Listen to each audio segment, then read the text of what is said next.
Hey everybody, this is going to be a National Football League prediction video. I'm going to predict the 4 results against the spread this weekend. Last week I was 1-3 against the spread. I let you know last week that usually home underdogs do very well against the spread in the first round of the playoffs, but obviously things are in a major system of change. Things don't work like they did before, so I understand that. I was 1-3 and the system was 2-2 as 2 road favorites managed to cover in the Baltimore Ravens and the Philadelphia Eagles. So now we got another system, and this one's even better than the last one, although it fell last season. The system this week for the divisional playoff is easy. Just take the home teams. Just the home teams against the spread this week historically is amazing, especially from around 95 to 05. But since then it hasn't done as well. I think it was 1-3 last year, 2-2 the year before. I know for sure it was 1-3. I said 0-4 in the previous video, but I checked on covers.com and I seen that Seattle failed to cover on the road in Green Bay. So Green Bay covered the spread. But I didn't like the Patriots last year against the Jaguars because the Patriots were winning every game by a few points. The Jaguars were playing good with a good running game at the time, and the spread was just too high. Once again, New England won but didn't cover. I didn't like the spread of the Cowboys over the Giants because the Cowboys told me last week that the Giants was the #1 play of that week, and they were because they went to Mexico the week before. That, to me, you don't do that in the playoffs. You just don't do that in the playoffs. That's why I was surprised that Wade Phillips got. No, I would have got rid of Wade Phillips if I was a Cowboys coach last year, or with Jerry Jones, whatever. But he didn't, and nonetheless, look how well the Cowboys did this year. The other game was Indianapolis-San Diego. That spread was really high. Both teams ended the season off really hot. I thought that game would be an Indianapolis win, but failed to cover. San Diego covered and then also won straight up. So that's how that worked out, and I'm going to be taking 2 home teams this week. And normally what I would do in the past is I would just take all 4 home teams no matter what. And that's exactly what I did from like 1998-99 to about 2005, 2006. I'd always take the home teams. Now I can't do that anymore, and especially because there's a couple good road games this week. And what I'm going to do is I'm going to go game by game. I'm going to take my number 4 pick, my 4th best pick of the week, which is the worst one, I guess. And that would be between Baltimore and Tennessee. The spread there is Tennessee by 3. That spread's just too low. I like Tennessee laying the 3 against the Baltimore Ravens. And right off the bat, you got the rookie quarterback in Joe Flacco. He got like about 7 or 8 fantasy points last week, so he managed the game but didn't really do much against the Miami Dolphins. It was the defense of Baltimore that beat Miami. And to show how good that Baltimore defense is, it was Chad Pennington with 7 interceptions all season long that threw like 4 of them. So it's a very good defensive team.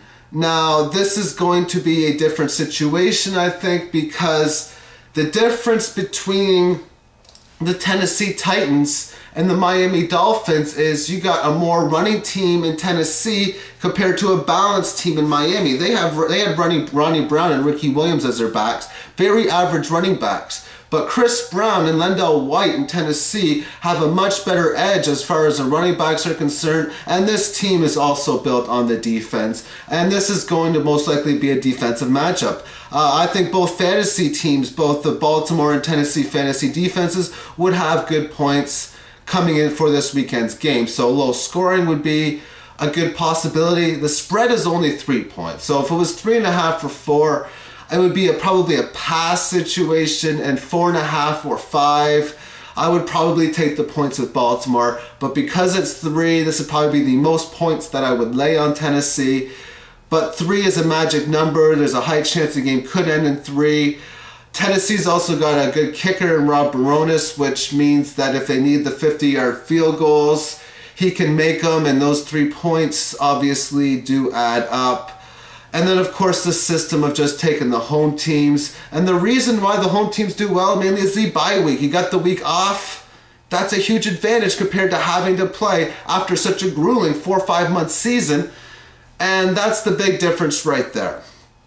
Now, my number 2 selection will be in the game between the Philadelphia Eagles and the New York Giants. The New York Giants are favored by 4. And Hangover City is what I'm going to be calling this. Now, last year, I went out and said that at the start of the season, I said the New York Giants would have been the worst football team in the league in 2007.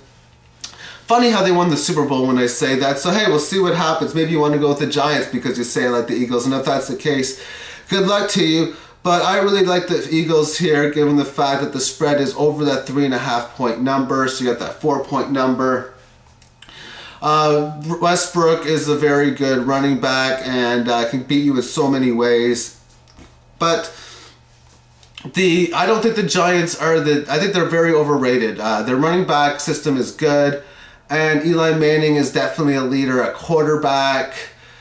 However, I don't think they want it like they did last year. Last year's slogan in the National Football League was "Who wants it more?" And you could tell near the end of the season that the Patriots didn't want it. At undefeated record, it looked like the Patriots didn't want it, and sure enough, that was true.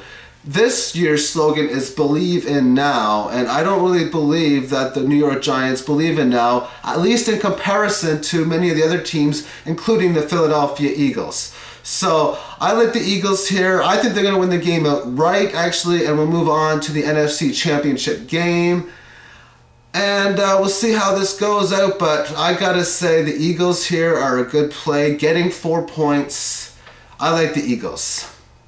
My number 2 play is the game between the San Diego Chargers and the Pittsburgh Steelers. This spread is way too large. They got Pittsburgh favored by 6. And Pittsburgh's not like the Indianapolis Colts or the Chargers when they were good back in the day, which is like 2 years ago, or even like the way the Patriots were where they win every game by a large amount of score. When Pittsburgh wins, they usually find ways of exactly that, winning. So they win by 3, they win by 4. So when you're getting 6 points, that's 3 and 4 are very common scores, so you got those scores on your side. Plus you got the push on 6, which is somewhat common, and 5 points isn't that common at all. But you got that advantage there. The last time these two teams played, Pittsburgh won by a point. And that was without Darren Sproles as a starting running back for San Diego. And I truly believe Sproles is a better running back than Tomlinson. Tomlinson got hurt and re-aggravated his injury the last game. We'll see what his status is. Now, if Tomlinson plays and gets the majority of the carries, I think Pittsburgh's going to win, probably win big, but I don't think that's going to happen. I think Sproles will at least get around half the carries, if not more. If that's the case, I think San Diego's a better team. This is, once again, the believe in now. I think San Diego believes in now more than Pittsburgh does. And if that's the case, that would give San Diego an edge on that side there. Yes, Pittsburgh has the week off, and that is huge, but once again, like I say, it was like 1 win last year for the home team against the spread, and I think 2 the year before.